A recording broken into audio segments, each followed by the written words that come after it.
onye jikwala aka ya egbu onwe ya akwa ịma na ọ bụghị gị mụrụ onwe gị ọ bụkwa na gị kere onwe gị o doro anya na ị na-agba mbọ o doro anya na ị na-etinye uchu na ihe ị na-eme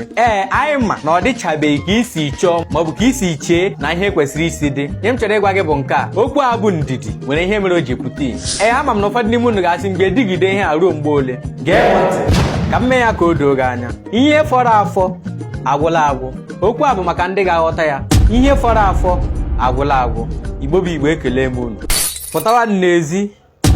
n'ụmụamadị na-echi unu